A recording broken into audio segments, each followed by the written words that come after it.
सभी श्रोताओं को सुनीता भटनागर का प्यार भरा नमस्कार। ऑडियो स्टोरीज़ के हमारे चैनल कहानी जगत में आप सभी का स्वागत है। हिंदी कहानियों की श्रृंखला में आइए आज सुनते हैं बिशन टंडन जी द्वारा रचित कहानी माटी रही पुकार। मुख्य पड़ाव था। इतिहास की बात छोड़ भी दें तो आज भी नए राष्ट्रीय मार्ग पर चौमुहा एक बड़ा गांव है। वृंदावन से जो सड़क आकर इस राजमार्ग पर मिलती है वहाँ से 10 किलोमीटर दूर कोसी की ओर। यहाँ लगभग 250 परिवार हैं, मुख्यतः ब्राह्मणों, ठाकुरों, मुसलमानों और हरिजनों के। गेहूँ, बाजरा और गन्ने की अच्छी खेती होती है।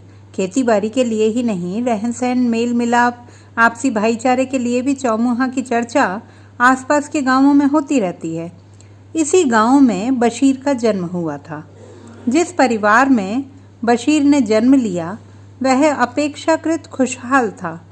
उसके पिता नज़ीर अहमद 2 भाई थे, बड़े नेक आदमी थे। उनकी धार्मिक प्रवृत्ति प्रबल थी और उनका काफ़ी समय नमाज रोजे में जाता था, पर तअस्सुब छू तक नहीं गया था। गांव की भलाई के हर काम में आगे रहते थे, सबके दुख दर्द में सदा अपने को जोड़े रहते थे। गांव वाले भी उनकी बहुत इज्जत करते थे। बरसों से गांव के मुखिया थे। उनके छोटे भाई शरीफ अहमद घर के कामकाज में लगे रहते थे। अपने बड़े भाई के प्रति उन्हें बड़ी श्रद्धा थी और उनका स्वभाव जानते हुए खेती बाड़ी, दौड़ धूप आदि का सारा काम उन्होंने स्वतः अपने ऊपर ले लिया था। यह उनकी मेहनत मजदूरी का ही परिणाम था कि दोनों भाइयों की ज़मीन धीरे धीरे करके 5 एकड़ हो गई थी। बशीर अपने पिता का इकलौता बेटा था, पर शरीफ अहमद के 2 लड़के एवं 1 लड़की थी। अल्लाह का दिया बहुत कुछ था घर में भाई बहन और घर के बाहर राम कुमार, शंकर सिंह, अनीस, रामचन्ना आदि के पास बशीर का बचपन बीता। ये सब समवयस्क थे और साथ ही साथ बड़े हुए। स्कूल में एकाध कक्षा आगे पीछे, पर स्कूल के बाहर पूरा साथ। पर रामकुमार से बशीर की खास दोस्ती थी। रामकुमार के पिता पंडित रामेश्वर प्रसाद भी गांव के प्रतिष्ठित लोगों में से एक थे। उनके पास भी अच्छी खासी ज़मीन थी और ऊपर से वह वैद्यक भी करते थे। आसपास के गांवों में दवा दारू के मामले में उनकी काफ़ी साख थी। पंडित रामेश्वर प्रसाद और नज़ीर अहमद के परिवारों में काफ़ी घनिष्ठता थी। यह बाल मंडली स्कूल के बाहर सक्रिय थी। 8वीं 9वीं कक्षा तक आते आते ये सब बालक आसपास के नाटक नौटंकी में काफ़ी रुचि रखने लगे थे। चाहे पास के फतेहपुर गांव में पीर साहब का उर्स हो, चाहे निधिवन में हरिदास संकीर्तन, इनका झुंड हर जगह मौजूद रहता था। बरसाने और नंदगांव की होली, फालेन का अंगारों पर चलने का कौतुक व 84 कोस की यात्रा, सब कुछ इनका देखा पहला था। अपने गांव में भी इस प्रकार के उत्सवों के आयोजन में यही मंडली सबसे आगे रहती थी। ब्रज क्षेत्र में रासलीला और भक्तमाल नाटकों का हमेशा जोर रहा है। रामकुमार और बशीर के प्रयत्नों से चौमुहा में भी कई नाटक और रासलीलाएं खेली गईं। जब ये दोनों स्कूल की आखिरी कक्षा में थे तो इनकी इच्छा हुई कि गांव में स्वामी कुंवरपाल की उद्धव लीला हो। कुंवरपाल उस समय के जाने माने राजधारी थे। चौमुहा से 14 किलोमीटर दूर छाता उनका केंद्र था। चौमासा खत्म होते ही वह अहमदाबाद, सूरत, बम्बई चले जाते थे, जहां उनकी बहुत मांग थी। पर दौड़ धूप करके रामकुमार और बशीर ने स्वामी जी को चौमुहा आने के लिए तैयार करा लिया। 5-6 दिन चौमुहा में बड़ी धूमधाम रही। रात के 8 बजते बजते चौमुहा और आसपास के गांवों के लोग इकट्ठा हो जाते और 3-4 घंटे रासलीला की तन्मयता में डूबे रहते। पता नहीं क्यों जब गोपी अनाथन की सुधलेहू समाप्त करते हुए गाती कि सूर शाम तुम सौह नंद की, एक बार ब्रज आवन की जाए, तो बशीर रस विभोर हो उठता। सोचता कि घर आने की कल्पना मात्र ही कितनी सुखद और भावभीनी होती है। रासलीला के अंतिम दिन जब यह मंडली घर लौट रही थी तो बशीर ने एक प्रश्न उठाया। वह बोला, रामकुमार, यह बताओ कि जब किशन जी को ब्रजवासियों से इतनी मोहब्बत थी तो वह ब्रज छोड़कर गए क्यों? और अगर वह चले गए थे तो जब उन्हें खुद यह महसूस हुआ कि वे मथुरा में दुखी हैं तो वापस क्यों नहीं आए? बशीर बाबू कहते हैं कि, और इससे पहले कि रामकुमार अपनी बात कहता, बशीर फिर बोला, क्या जहाँ किशन जी को पाला पोसा गया, जहाँ उनका बचपन बीता, जहाँ उन्हें अपने सखा, ग्वाल बाल व सखियों का प्यार मिला, उस ब्रजभूमि से उन्हें कोई मोह नहीं रहा। मैं बता रहा था कि बाबू कहते हैं कि उद्धव लीला में सभी रासलीलाओं के सार का संदेश है। इसमें हिंदुओं के दर्शन का संदेश है और आत्मा और परमात्मा का संबंध समझाया गया है। बाबू से कहूँगा कि एक दिन हम सबको पूरी कथा समझाएं। रामकुमार फिर अपनी बात पूरी नहीं कर पाया था कि इस बार शंकर सिंह ने उसे टोक दिया। भाई दर्शन वगैरह तो हम क्या समझें? बशीर का सवाल बड़ा सीधा सा है। सुनो इसका उत्तर। मुझे तो यही लगता है कि कृष्ण अवतार थे और अपनी लीला दिखाने संसार में आए थे। वृंदावन से उन्हें मथुरा तो जाना ही था, पर वह केवल दिखावा था। असलियत में वे ब्रजवासियों से दूर हुए ही नहीं। भाई क्या कह रहे हो? तुम्हारी बात मेरे समझ में नहीं आई। बशीर ने अपना आश्चर्य व्यक्त किया। देखो बशीर, याद करो, लीला के अंत में उद्धव राधा की दशा का वर्णन करता है तो कृष्ण कहते हैं कि मैंने तो ब्रजवासिन के संग में सौगंध खाई है, मैं वही हूँ। ब्रजवासी और मैं, अरे भैया, ऐसे हैं जैसे जल और जल की लहर, दोनों एक हैं। इस पर उद्धव ने कहा, महाराज आप झूठ बोलो हो, मैं ब्रजवासिन को रोते छोड़ आए हाँ।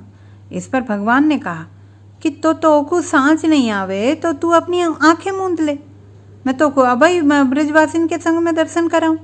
और इसके बाद तुमने रासमंडल में देखा कि भगवान ने उद्धव को गोपियों के साथ दर्शन दिया। बशीर, कृष्ण और ब्रजभूमि का अटूट संबंध है। यह कहते हुए जब रामकुमार ने बशीर की ओर देखा तो उसे लगा कि उसकी बात का उस पर प्रभाव पड़ा है। बशीर कुछ देर चुप रहा, जैसे कुछ सोच रहा हो। फिर एकाएक बोला, रामकुमार ठीक ही कहते हो। किशन जी की बात छोड़ो, हम सबका भी अपनी मिट्टी से कितना गहरा रिश्ता होता है। इसी से बनते हैं और इसी में मिल जाते हैं। बच्चों की बात यहीं समाप्त हो गई। गांव आ गया था। उसी साल दोनों ने हाई स्कूल पास किया। पढ़ने में दोनों ही अच्छे थे, इसीलिए घर वालों ने उन्हें आगे पढ़ने के लिए आगरा भेज दिया। एक ही कॉलेज और हॉस्टल में साथ रहने के कारण उम्र के साथ साथ उनकी मित्रता और भी प्रगाढ़ होती चली गई। कॉलेज के अंतिम वर्ष में बशीर के पिता का देहांत हो गया। घर में और विशेषकर बशीर के लिए एक बड़े का साया उठ गया, पर धीरे धीरे दबे पांव ही सही जीवन अपनी पुरानी गति पर आने लगा। बचपन में ही माँ की मृत्यु हो जाने के कारण बशीर अपनी चाची को ही माँ मानता था। उन्होंने ही उसे पाल पोस कर बड़ा किया था। चाचा का स्नेह भी उसे पूरा मिला था। इस कारण घर की ओर से उसे कोई चिंता नहीं थी। कॉलेज में ही दोनों मित्र नौकरियों के लिए कई परीक्षाओं में बैठे और एक दो प्रयत्नों के बाद रामकुमार डिप्टी कलेक्टर बनकर आर.के. शर्मा कहलाने लगा और बशीर अहमद आयकर अधिकारी नियुक्त हो गया। जीवन में पहली बार दोनों का गांव ही नहीं छूटा। दोनों एक दूसरे से दूर हो गए, पर संपर्क उनका बना रहा। शुरू में दोनों साथ छुट्टी का कार्यक्रम बनाकर गांव आते। यदि दोनों की नियुक्ति आसपास होती तो एक दूसरे के यहाँ आते जाते रहते। पहले जैसा साथ ना होते हुए भी दोनों की मित्रता और स्नेह में कमी नहीं आई। यही नहीं, यह मित्रता उनके अपने परिवारों में भी पनप गई थी। बशीर और रामकुमार के नौकरी में आने के कुछ साल बाद देश का घटना चक्र बड़ी तेजी से बढ़ा। एक ओर गांधी जी का सत्याग्रह, भारत छोड़ो आंदोलन, राष्ट्र नेताओं की लंबी गिरफ्तारी के बाद उनके और अंग्रेज साम्राज्य के प्रतिनिधियों के बीच वार्ता के दौर, और दूसरी ओर जिन्ना और मुस्लिम लीग की पाकिस्तान बनाने की मांग। जैसे जैसे देश स्वाधीनता की ओर बढ़ रहा था, सांप्रदायिकता का दानव अपना मुंह फैलाता जा रहा था। वातावरण में कटुता बढ़ रही थी और अच्छे भले लोग भी अपने होशो हवास खोते जा रहे थे। स्वाधीनता तो मिली, पर देश के दो टुकड़े करके, सांप्रदायिक घृणा में लिपटी हुई मिली। स्वाधीनता से कुछ पहले ही रामकुमार आगरा में सिटी मजिस्ट्रेट हो गया था और बशीर आयकर अधिकारी होकर दिल्ली आ गया था। दिल्ली में उन दिनों सरगर्मी का होना स्वाभाविक था। यह सरगर्मी केवल राजनीतिक क्षेत्र में ही नहीं थी। दिल्ली में नए इतिहास का निर्माण हो रहा था, तो दिल्ली वाले अलग कैसे रह पाते? जीवन का कोई पहलू इससे अछूता नहीं था। सरकारी कर्मचारियों के लिए भी एक समस्या उठ खड़ी हुई थी। हर केंद्रीय अधिकारी को यह छूट थी कि वह अपनी इच्छा अनुसार चाहे भारत में रहे चाहे पाकिस्तान जाए। पाकिस्तान के राजनेताओं का यह प्रयास था कि मुसलमान अधिकारी अधिक से अधिक संख्या में नए देश को संभालने के लिए आगे आएं। वरिष्ठ मुसलमान अधिकारी जो पाकिस्तान जाने का निर्णय कर चुके थे, उन राजनेताओं की सहायता कर रहे थे। बशीर अहमद के सामने भी यह प्रश्न था, पर इसे लेकर उसमें कोई बेचैनी नहीं थी। उसके मन की आवाज़ स्पष्ट थी। राजनेताओं ने भले ही धर्म के नाम पर देश को 2 भागों में विभाजित कर दिया हो, पर वह अपना घर बार छोड़कर नई जगह क्यों जाए? वह जानता था कि उसके चाचा और भाई चौमुहा नहीं छोड़ सकते। वह उनके जीवन का अभिन्न अंग है। उन्हीं दिनों एक दिन उसके एक सहयोगी ने शाम को मोहम्मद अली के घर चलने को कहा। मोहम्मद अली वित्त विभाग के एक वरिष्ठ अधिकारी होने के नाते पिछले कुछ महीनों में पाकिस्तान के मनोनीत प्रधानमंत्री लियाकत अली खां के काफ़ी नज़दीक हो गए थे। यह भी घोषणा हो चुकी थी कि वे नए देश की सरकार के सेक्रेटरी जनरल बनेंगे। उन्होंने मुसलमान अधिकारियों से पाकिस्तान चलने की अपील करने के लिए उस शाम उन्हें अपने घर बुलाया था। बशीर अहमद के लिए उस मीटिंग का कोई विशेष महत्व नहीं था, पर जब उनके सहयोगी ने उनसे आग्रह किया तो उन्होंने सोचा कि वे तो अपने बारे में निर्णय कर ही चुके हैं, पर मीटिंग में जाने में क्या हर्ज है, कुछ शगल ही रहेगा। और बशीर अहमद भी उस मीटिंग में पहुंच गए। बहुत ज़ोरदार मीटिंग रही। करीब 100 मुसलमान अधिकारी मोहम्मद अली के बंगले के पीछे लॉन पर एक शामियाने के नीचे इकट्ठा हुए थे। मोहम्मद अली बड़े योग्य व्यक्ति थे। अपने 1 घंटे के भाषण में उन्होंने पाकिस्तान को मुसलमानों का एक बहुत बड़ा देश बनाने के सपने को शब्दबद्ध किया और मुसलमान अधिकारियों से वहां चलने की बड़ी भावभीनी अपील की। अपने भाषण में उन्होंने भावना और तर्क दोनों का पूरा उपयोग किया और यह भी इशारा किया कि भारत में मुसलमानों के भविष्य के बारे में कुछ कहना कठिन है। वहां एकत्रित अधिकांश अधिकारी तो पहले ही निश्चय कर चुके थे, पर जो अनिश्चित थे या पाकिस्तान नहीं जाना चाहते थे, उन पर मोहम्मद अली की बात का असर पड़ा। बशीर अहमद बड़े अनमने से घर लौटे। उनके चेहरे से यह स्पष्ट था कि किसी दुविधा ने उन्हें घेर लिया है। घर में पहले उनकी पत्नी सकीना ही मिली। दोनों बच्चे सो गए थे। सकीना ने अपने पति को काफ़ी गंभीर देखकर पूछा भी कि कहीं उनकी तबीयत तो खराब नहीं है। बशीर अहमद टाल गए और यह कहते हुए कि अत्यधिक काम के कारण वे थक गए हैं, अंदर चले गए। खाने की मेज़ पर भी बशीर अहमद ने यह विषय नहीं छेड़ा और बड़े बेमन से इधर उधर की बातें करते रहे। उस रात बशीर अहमद सकीना के सो जाने के बाद भी बहुत देर तक जागते रहे, पर वे कुछ सोच ही नहीं पा रहे थे। मस्तिष्क में तरह तरह के विचार एक साथ उठते थे और गड़बड़ हो जाते थे। पता नहीं इन विचारों की बाढ़ में कब उनकी आंख लग गई।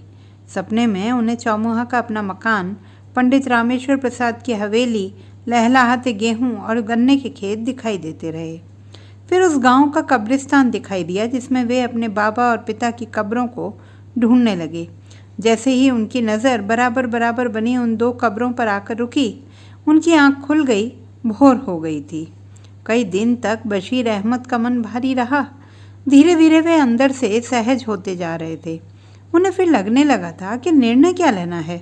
मन की रुझान तो यही थी कि पाकिस्तान मुसलमानों का देश भले ही हो, उनके लिए पराया ही रहेगा।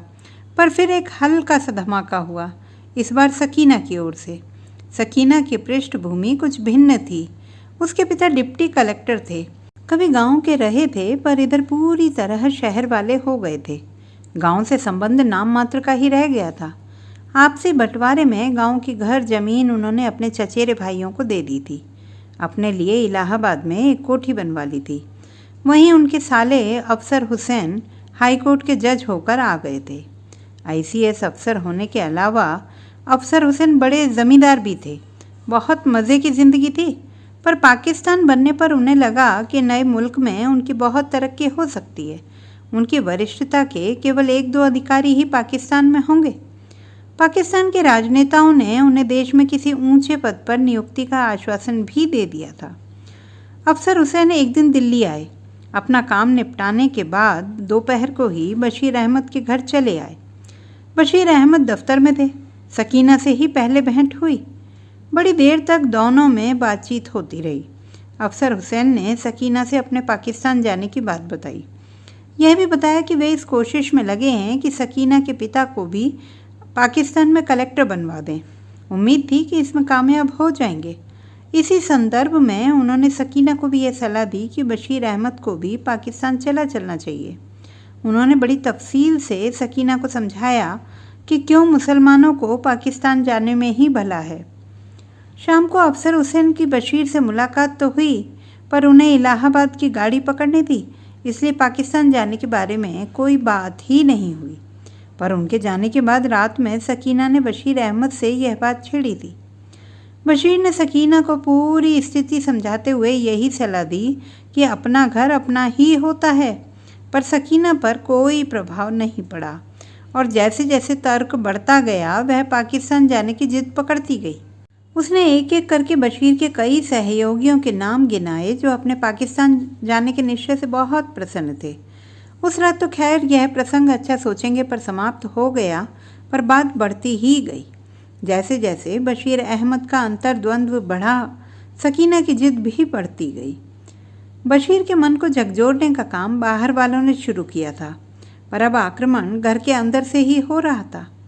घर के वातावरण में तनाव आ गया था। शीघ्र ही दिल्ली सांप्रदायिक हिंसा की लपटों से ढक गई। इसने बशीर और सकीना के द्वंद्व को और अधिक तीव्र कर दिया। सकीना ने अब एक और हथियार का उपयोग करना शुरू कर दिया। पहले वह तर्क अधिक किया करती थी, पर अब वह तर्क छोड़कर भावना के क्षेत्र में कूद पड़ी थी।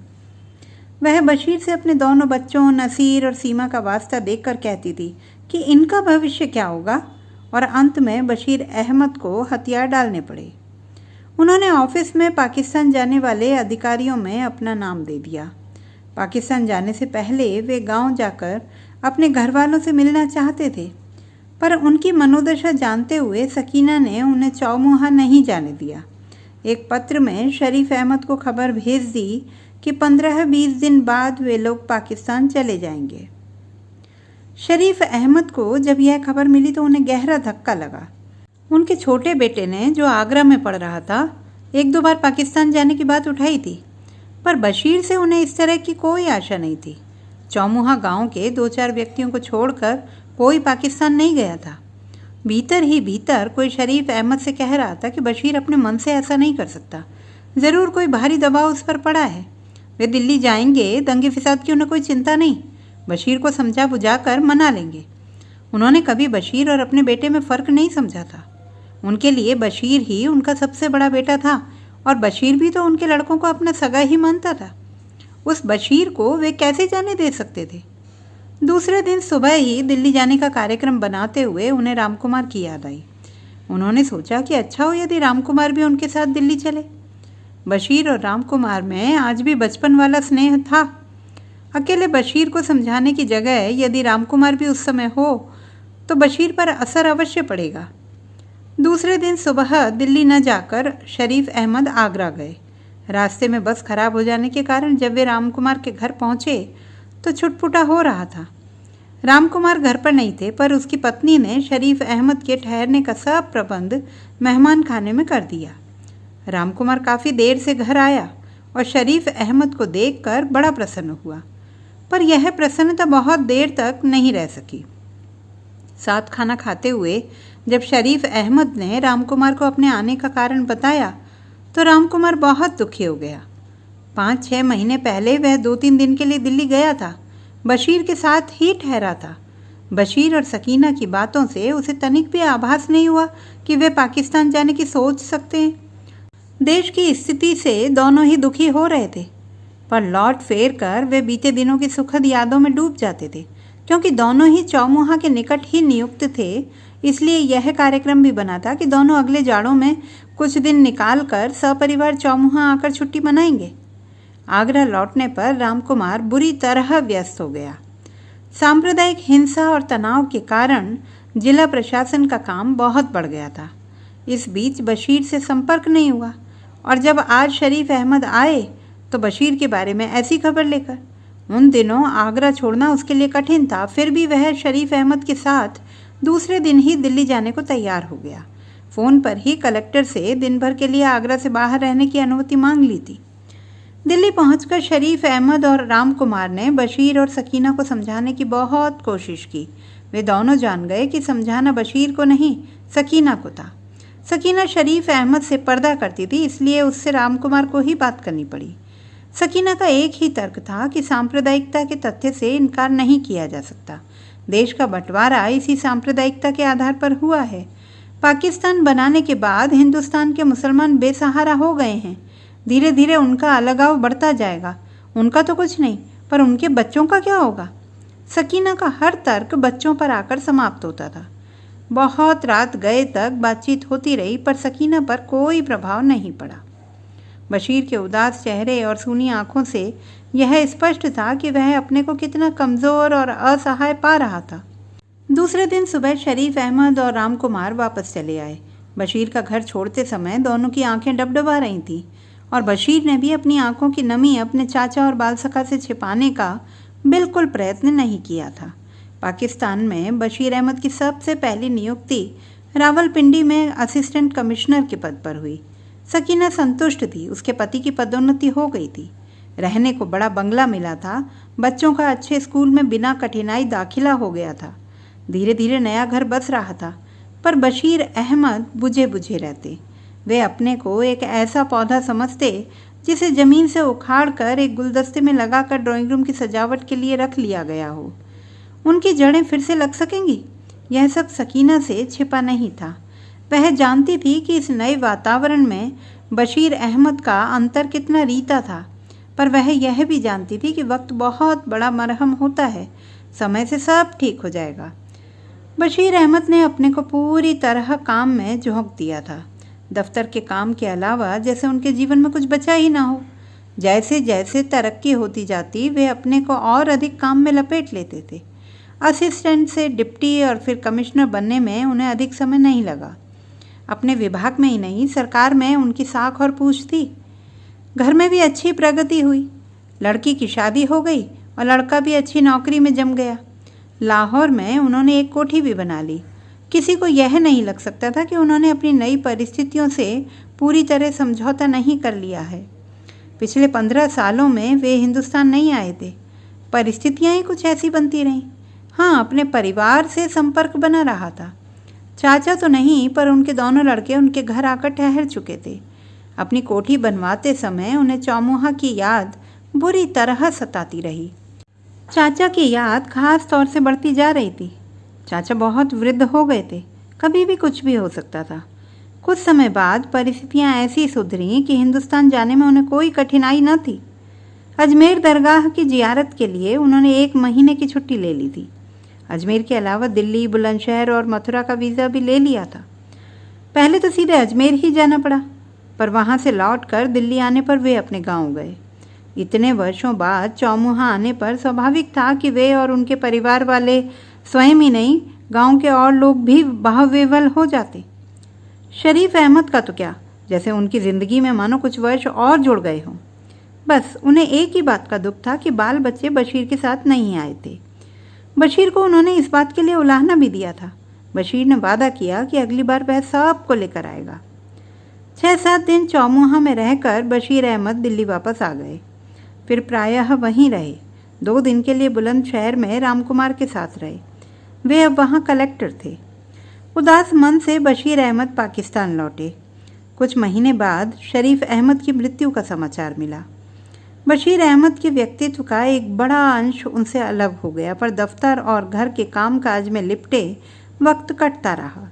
2-3 साल बाद वे रिटायर हो गए और लाहौर आकर रहने लगे।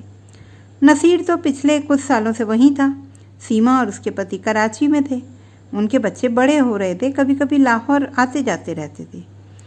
कुछ समय बाद बशीर अहमद ने फिर हिंदुस्तान जाने का इरादा किया। दरगाह शरीफ पर जियारत के लिए जाने वाले जत्थे में शामिल हो गए।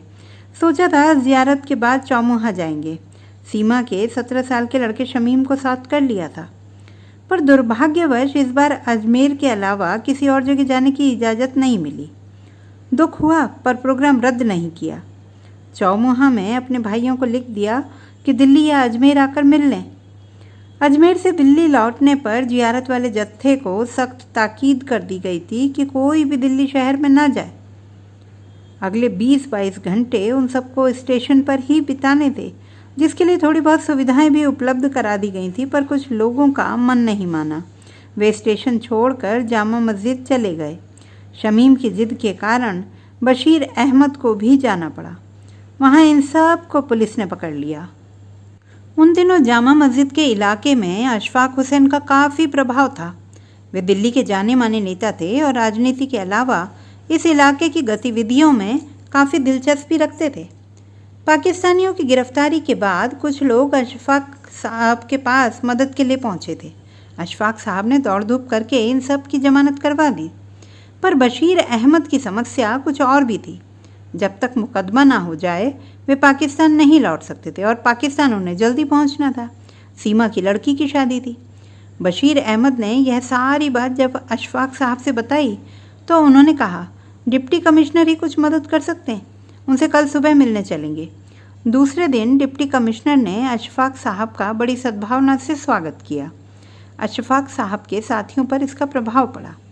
बशीर अहमद व शमीम का परिचय कराने के बाद अशफाक साहब ने उनकी समस्या डिप्टी कमिश्नर के सामने रखते हुए कहा, डीसी साहब, गलती तो इन लोगों ने की, पर अमूमन इन गलतियों पर यहाँ अदालतें जुर्माना करके छोड़ देती हैं। गालिबन इस मामले में भी यही होगा, पर पता नहीं अदालत में कब मुकदमा आए। मेरी गुजारिश यह है कि आप यह मुकदमा जल्दी लगवा दें। डिप्टी कमिश्नर संवेदनशील व्यक्ति थे। उन्हें लगा कि छोटी सी बात है और अशफाक साहब का सुझाव अनुचित नहीं है। उन्होंने चेहरे पर हल्की मुस्कुराहट लाते हुए कहा, इसमें मुझे कोई कठिनाई नहीं लगती। मैं अभी इंतज़ाम कराए देता हूँ कि मुकदमे की सुनवाई 2-3 दिन में ही हो जाए। और यह कहकर उन्होंने चपरासी से दरियागंज के एसडीएम को बुलाने के लिए कहा। बशीर साहब अभी तक चुप बैठे थे। डिप्टी कमिश्नर उन्हें भले आदमी लगे।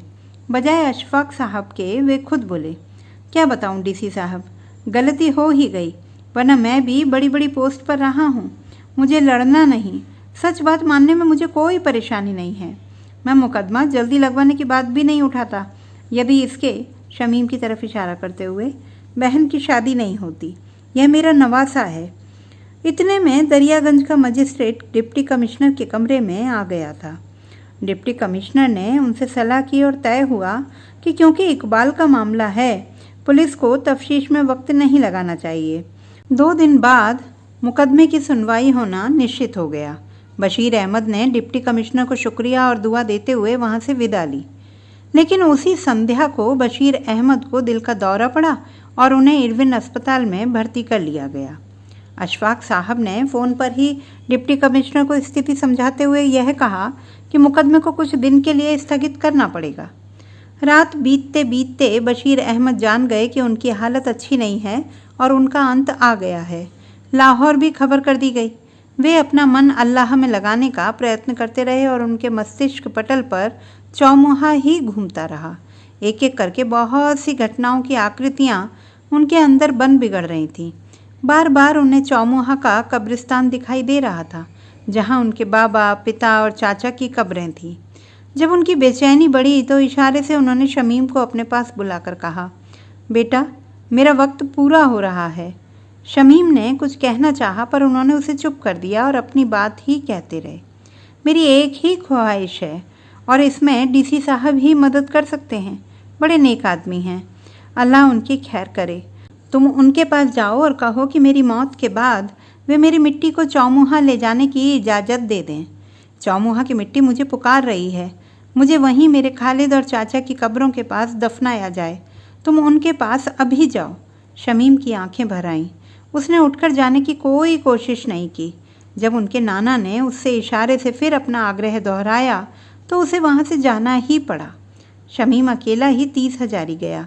डिप्टी कमिश्नर अपने चैम्बर में बैठे काम कर रहे थे। जैसे ही चपरासी से कहलवाया, उन्होंने बुलवा लिया। शमीम ने उन्हें पूरी बात बताई तो उन्होंने कहा, ऐसी घबराने की क्या बात है? भगवान ने चाहा तो आपके नाना ठीक हो जाएंगे। मैं मेडिकल सुपरिटेंडेंट से कह देता हूँ कि उनका ख्याल रखें। यदि कोई ज़रूरत हो तो उनसे मिल लेना। और शीघ्र ही उन्होंने मेडिकल सुपरिटेंडेंट से फ़ोन पर बात भी कर ली। शमीम को इससे बड़ी तसल्ली हुई, पर उसने डिप्टी कमिश्नर से फिर पूछा कि क्या कहूँ नाना से जाकर। इस बार डिप्टी कमिश्नर को सीधा उत्तर देना ही पड़ा। यदि पाकिस्तान हाई कमीशन को एतराज़ ना हो तो हमारी तरफ से कोई दिक्कत नहीं होगी। हम बॉडी चौमुहा ले जाने की इजाज़त दे देंगे। न करे भगवान की इसकी ज़रूरत पड़े पर। और डिप्टी कमिश्नर बीच में ही रुक गए। शमीम और सहज हो गया। डिप्टी कमिश्नर के कमरे से ही उसने अपने हाई कमीशन से फ़ोन पर बात की और बात खत्म होने पर उनको बता दिया कि हाई कमीशन को कोई एतराज़ नहीं है। अस्पताल में बशीर अहमद की बेचैनी बढ़ती जा रही थी। वे शमीम का इंतज़ार कर रहे थे। जैसे ही शमीम अस्पताल पहुंचा, उन्होंने पूछा, क्या कहा डीसी साहब ने? शमीम ने उन्हें डिप्टी कमिश्नर और हाई कमीशन से जो बात हुई थी सब बता दी। उसकी बात सुनते ही बशीर अहमद की आंखों में एक चमक सी आ गई। सारा तनाव जाता रहा। मुख मुद्रा बिल्कुल सहज हो गई। मन जैसे बिल्कुल शांत हो गया।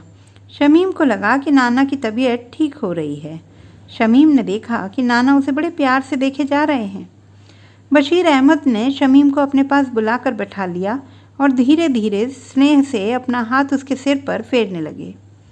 उसे क्या मालूम कि नाना के अंतर में उनके गांव के अनेक चित्र उभर रहे थे, बिखर रहे थे।